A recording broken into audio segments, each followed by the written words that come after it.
Ilmselt ideaalsemat talve, kui sellel aastal välja mõelda talverõõmude nautimiseks, on ikkagi väga keeruline. Tuleb oma head ideed ja mõtted, mis mitme lörtsi aasta kiuste realiseeritud ei saanud ära teha. Mustamäe linna osas nähti, et nemad tahaks teha kõigi rõõmuks lumelinna. Nii see ka Kadaka staadionil täna valmis sai. Lund on ju sellel aastal nii palju ja seda tuleb ometi ära kasutada.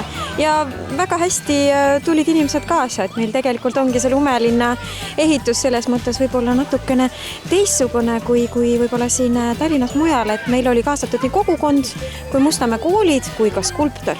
Nii et veidi teistmoodi. Kus te selle lume saite siit majade vahel?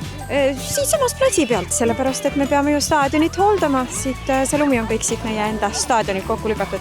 Saan aru, et lapsed ise said siin ka ikkagi kaasa teha ja lüüa, sest et ilusad skulptuurid siin valmis teha, et kui palju neid huvilisi oli siis, kui palju koole tuli appi siin? Tegelikult meil oli 5 Mustamäe kooli, kes siis abiks olid, nii et 6. klassidest kuni abiturientideni välja, kõik olid ehitamas.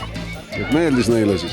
No siin ma vaatan, et meeldib hirmsasti. Ja osasid lapsi me nägimegi siin nädala keskel, aga täna oli ka täitsa uusi, keda me veel sel nädalal näinud ei ole, kõik lõid oma käed hea meelega külge.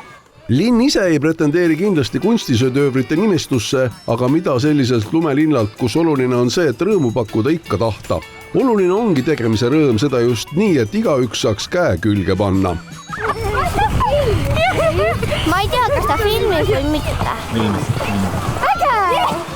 Siin nad tegelikult pöördusid, et ma aitaksin oma tehniliste oskustega ja aitaksin välja mõelda, mida teha, kuidas teha, et seda saaks nagu kogukonnaga koos teha seda asja. Et ma tegelikult hea meelega kasutasin neid kogemusi ja teadmisi. Siin on päris sellised ikkagi väga keerulised taiesed mõned, et siin ei ole. Mulle küll tundub, et olete ikka väga pingutanud. Ei ole väga keerulised. Et tegelikult lumest ja ka jääst saab teha päriselt väga keerulisi, väga komplitseeritud asju. Aga see ei ole see koht siin, pigem oli see eesmärk teha lihtsamalt ja panna ta praktiliselt tööle nagu liumäena. Mis tänamusel talvel veel võimalik, siis neid asju ei tohiks edasi lükata. Läheme proovime ka mäelibedust.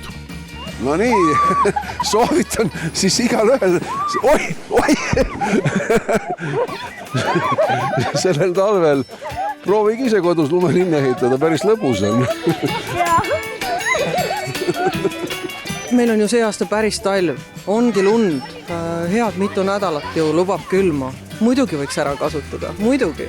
Et lund on palju ja ega siin ei olegi. Igaüks võiks ju ise proovida.